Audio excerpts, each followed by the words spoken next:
Welcome to Jazz the English. Friends, आज के इस वीडियो लेक्चर में हम बात करने वाले हैं आर्टिकल टॉपिक के विषय में। इस आर्टिकल को कैसे हम लिखें, कौन कौन से इम्पॉर्टेंट पॉइंट्स होते हैं और कौन कौन सी ऐसी बातें हैं जिनको हमें एक आर्टिकल को लिखते समय अपने माइंड में ध्यान में रखना चाहिए। आज के इस वीडियो लेक्चर में आर्टिकल से संबंधित जिन पॉइंट्स को भी हम डिस्कस करने वाले हैं, उन पॉइंट्स के अंतर्गत सबसे पहले हम ये जानेंगे कि आर्टिकल की क्या परिभाषा होती है, आर्टिकल क्या होता है।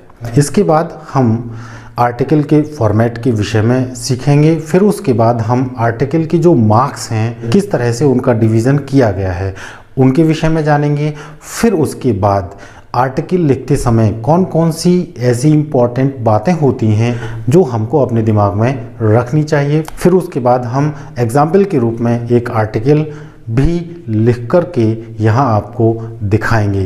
तो फ्रेंड्स, चलिए शुरू करते हैं आज का अपना ये वीडियो लेक्चर। तो जैसा कि मैंने अभी आपको बताया, सबसे पहले हम सीखेंगे कि आर्टिकल होता क्या है। फ्रेंड्स, आर्टिकल को हम हिंदी में लेख बोलते हैं। अब इंग्लिश में इसकी डेफिनेशन जान लेते हैं। An article is a piece of writing written for a large audience. The main motive behind writing an article is that it should be published in either newspapers or in magazines or in journals. यानी article जो होता है ये audience के लिए लिखा जाता है। इसका जो मेन मोटिव होता है, इसका पब्लिकेशन यानी प्रकाशित होना। कोई भी आर्टिकल या तो न्यूज़पेपर में पब्लिश होता है, या फिर जर्नल्स में पब्लिश होता है, या फिर मैगजीन्स में पब्लिश होता है। ये हमने यहाँ आर्टिकल की परिभाषा के विषय में जाना। अब हम बात करते हैं कि आर्टिकल का जो फॉर्मेट होता है वो क्या होता है। फ्रेंड्स, इसके अंतर्गत सबसे पहले आर्टिकल में हमको टाइटल लिखना होता है, या फिर हेडिंग भी बोल सकते हैं।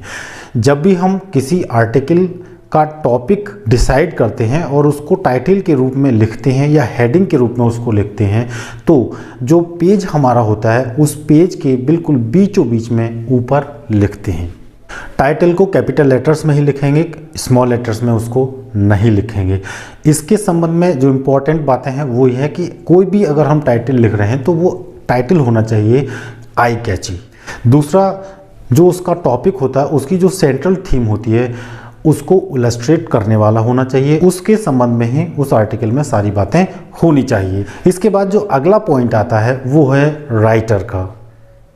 जैसे ही हमने टाइटल लिखा, कैपिटल लेटर में टाइटल लिख दिया, उसके बाद उसी के नीचे दाहिनी तरफ यानी राइट हैंड कॉर्नर पे हम पहले बाय लिखते हैं, उसके बाद राइटर का नाम लिखते हैं।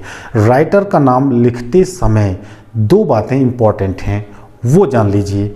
सबसे पहली बात तो ये है कि अगर आर्टिकल में जो क्वेश्चन के रूप में पूछा गया है, मान लीजिए उसमें ये दिया गया है यू आर करुणा या यू आर करण या फिर अनुराग या फिर अंकिता, इस तरह से अगर उस आर्टिकल में नाम दिया गया है, तब तो आप राइटर के रूप में अंकिता या अनुराग, करुणा या करण लिखेंगे। लेकिन अगर आर्टिकल में इस तरह का कोई भी नाम नहीं दिया गया है, तब आपको अपना नाम नहीं लिखना है। ऐसी स्थिति में हमको बाय लिख करके राइटर के रूप में केवल और केवल XYZ का प्रयोग ही करना है। तो ये आपको दूसरा जो पॉइंट है बहुत ध्यान में रखना है। इसके बाद थर्ड पॉइंट आता है आपका इंट्रोडक्शन। व्हाट का आंसर हमको इंट्रोडक्शन के अंतर्गत देना होता है, पहली बात। दूसरी बात, जब भी हम कोई इंट्रोडक्शन लिख रहे हैं तो उस इंट्रोडक्शन की शुरुआत किसी प्रोवर्ब से कर सकते हैं, किसी कोट से कर सकते हैं, किसी कहावत से कर सकते हैं। जैसे मान लीजिए अगर हमको चाइल्ड लेबर पे लिखने के लिए आर्टिकल आ जाए तो हम इसकी शुरुआत every child has the right to education, इस तरह से हम यहाँ ये लिख सकते हैं। मान लीजिए अगर सेव वाटर के ऊपर आर्टिकल आ जाए तो हम क्या करेंगे, इसकी शुरुआत किस कोट से कर सकते हैं, हम इसकी शुरुआत कर सकते हैं सेव वाटर सेव लाइफ, इससे कर सकते हैं। या फिर हम कह सकते हैं कंजर्व वाटर कंजर्व लाइफ, या फिर हम इसकी शुरुआत कर सकते हैं don't let life slip the drains, या फिर हम ऐसे भी कर सकते हैं save water and it will save you. तो इस तरह की कोटेशंस हम इंट्रोडक्शन में सबसे पहले लिख सकते हैं। इसके बाद हमको व्हाट का आंसर देना होता है। जैसे मान लीजिए सेव वाटर के ऊपर है तो हमको पहले पानी के महत्व के विषय में बताना है। मान लीजिए water is a special gift of nature for human life. यहाँ से हम इसकी शुरुआत कर सकते हैं।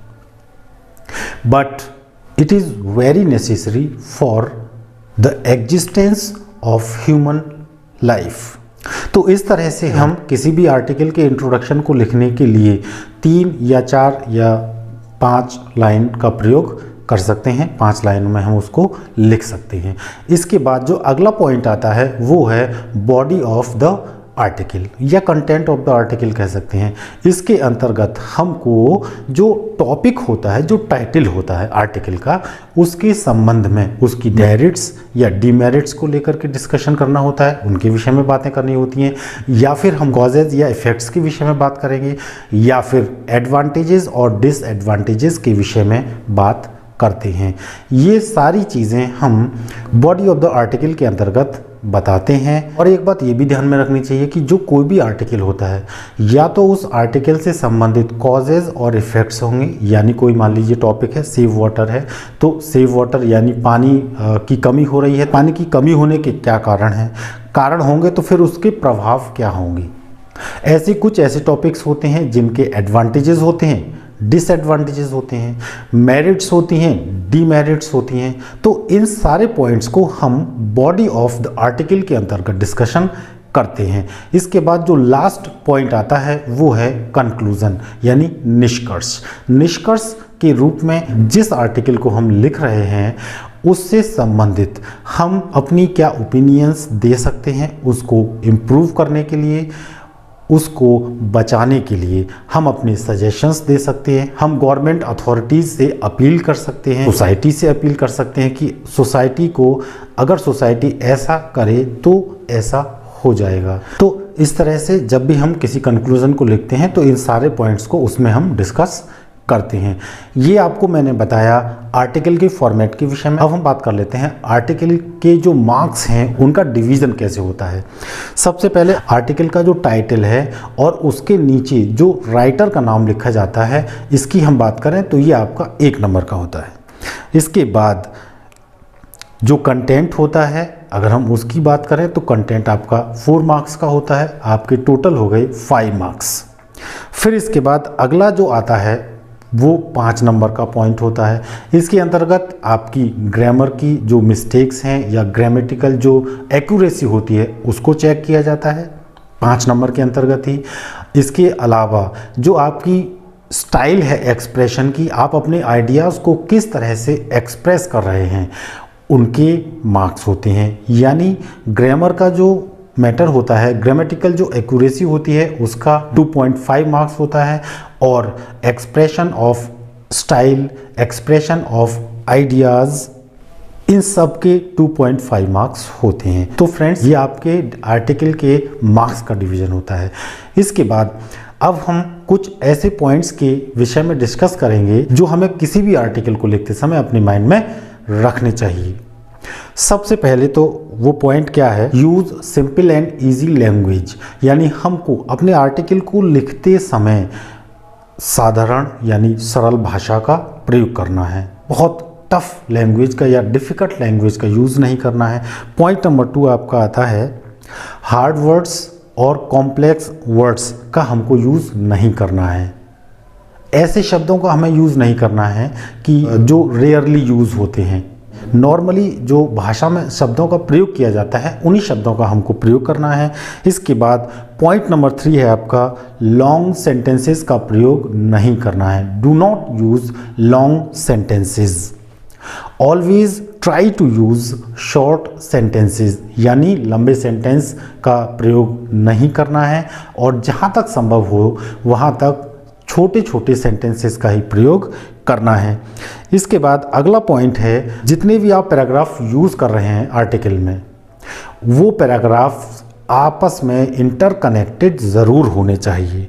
ऐसा न हो कि पहला पैराग्राफ जहाँ ख़त्म हो रहा है और दूसरा पैराग्राफ जहाँ शुरू हो रहा है, उन दोनों के बीच में कोई कनेक्शन ही ना हो। पहला पैराग्राफ जब ख़त्म हो तो वहाँ ये पता चले कि इसके बाद कुछ और शुरू होना है, और जो दूसरा पैराग्राफ शुरू हो रहा है उससे पढ़ के ये पता चले कि इससे पहला जो पैराग्राफ ख़त्म हुआ है उसमें ये बातें इम्पॉर्टेंट थी। तो हमको ये इंटर कनेक्शन ज़रूर ध्यान में रखना है पैराग्राफ्स को लिखते समय। इसके बाद अगला पॉइंट आपका है, जैसा कि मैंने अभी बताया, जब भी हम इंट्रोडक्शन लिखते हैं तो उसमें कोटेशंस का यूज़ कर सकते हैं, पोइटिकल टैग्स का यूज़ कर सकते हैं, प्रोवर्ब्स का यूज़ भी हम कर सकते हैं। तो इस तरह से ये कुछ ये 5-6 पॉइंट्स ऐसे थे जो हमको ध्यान में रखने चाहिए। जल्दी जल्दी बात कर लेते हैं। सबसे पहले इजी लैंग्वेज का प्रयोग करें, शॉर्ट सेंटेंसेस का प्रयोग करें, टॉपिक से रिलेटेड सेंटेंसेस ही आर्टिकल में होने चाहिए, पैराग्राफ एक दूसरे से कनेक्टेड होने चाहिए, और इसके साथ साथ आप कोटेशंस का यूज़ कर सकते हैं, पोइटिकल टैग्स का यूज़ कर सकते हैं, या फिर प्रोवर्ब्स का यूज़ भी कर सकते हैं। अब हम आर्टिकल के विषय में बात करते हैं कि आर्टिकल को जब हम लिखेंगे तो किस तरह से उस आर्टिकल को हम लिखेंगे। तो यहाँ हम बात करते हैं स्कैर्सिटी ऑफ वाटर के विषय में, यानी स्कैर्सिटी ऑफ वाटर है उसके संबंध में हमको एक आर्टिकल लिखना है। तो जब इसका हम टाइटल लिखेंगे तो टाइटल हम इसका दे सकते हैं सेव वाटर, या हम कह सकते हैं इम्पोर्टेंस ऑफ वाटर। तो जब इसको शुरू करेंगे तो यहाँ जैसे कोटेशन की बात है तो हम कोटेशन के रूप में यूज़ करते हैं conserve water, conserve life. Water is a free gift of nature. It is necessary for our existence. Without water there would be no life at all. But it is unfortunate that despite knowing this fact, many of us misuse water and waste it unnecessarily. The water level has been going down year after year. ये आपका पहला paragraph हो गया, introduction हो गया। हमने यहाँ introduction के रूप में बताया कि वाटर क्या है। Some scientist even go to the extent of saying that third world war would be fought on the issue of water. The wasteful and unwise use of water must be stopped at once. It is our duty to save each drop of water for the future generations. We must use less water for our daily needs. Water should be stored in ponds, tanks, aquifers. It is very important to recycle water. ये हमने body of the article के विषय में discuss किया। इसके बाद conclusion की बात करते हैं। Only if we all decide to contribute collectively, we can combat the problem of water crisis.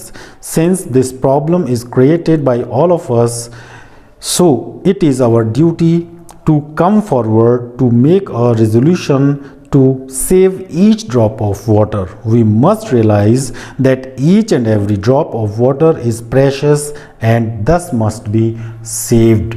तो फ्रेंड्स, ये मैंने आपको एग्जाम्पल के रूप में एक आर्टिकल लिख करके भी आपको दिखाया। आशा करता हूँ आज के इस वीडियो में बताए गए सारे पॉइंट्स जो आर्टिकल राइटिंग से रिलेटेड हैं आपकी समझ में निश्चित रूप से आए होंगे। और यदि आपको इस वीडियो लेक्चर में दी गई जानकारी अच्छी लगी हो, पसंद आई हो, तो आप इस वीडियो को लाइक कर दें और आप अपने फ्रेंड्स में इस वीडियो को शेयर ज़रूर कर दें, क्योंकि एग्ज़ाम्स आ रहे हैं और आपके फ्रेंड्स को भी इस तरह के लेक्चर की बहुत ही ज़रूरत होगी। तो फ्रेंड्स, इसको आप ज़रूर शेयर कर दें। और यदि आप इस चैनल पर पहली बार विजिट कर रहे हैं तो मेरी आपसे रिक्वेस्ट है कि आप इस चैनल को सब्सक्राइब ज़रूर कर दें और साथ ही साथ बेल नोटिफिकेशन ऑन करते हुए ऑल को सेलेक्ट कर लें, जिससे कि आपको मेरे आने वाले हर वीडियो की नोटिफिकेशन सबसे पहले मिल सके। तो फ्रेंड्स, आज के इस वीडियो में इतना ही। फिर मिलेंगे हम नेक्स्ट वीडियो में नेक्स्ट टॉपिक के साथ। तब तक के लिए मैं आपसे विदा लेना चाहूँगा। Thank you very much for watching this video.